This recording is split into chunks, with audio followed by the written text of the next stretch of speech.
Fernando Alonso was furious over the radio after a dramatic end to the Australian Grand Prix forced the Aston Martin star to retire from the race.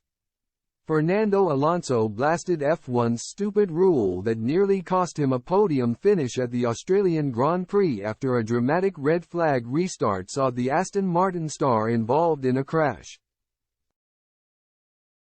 The Spaniard was furious on the team radio after he was spun around by Ferrari's Carlos Sainz in an incident-laden race in Melbourne, which looked to have cost him a podium finish and 15 points before the FIA came to his rescue.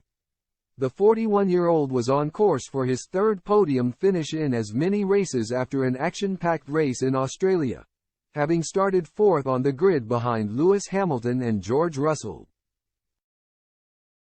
He was promoted to third when Russell retired from the race and kept a pace with Hamilton in the latter stages of the race. A third flag of the race was waved when Kevin Magnussen's Haas collided with the barrier, ensuring there would be a two-lap shootout at the end between Verstappen, Hamilton and Alonso for the race win. But Alonso, who attacked Hamilton off the line before backing off to make the first turn, could do nothing to stop his car spinning out after being tagged by Sainz as the Spaniard couldn't slow down his Ferrari in time. And the two-time world champion ruled the regulations which state cars must line up on the grid for a standing start after a red flag resumption, before amazingly switching his focus to the aftermath mid-collision. "Stupid rule," Alonso said. "Maybe because we don't complete the lap the order goes back to the restart. Like at Silverstone. This they should do. Check this.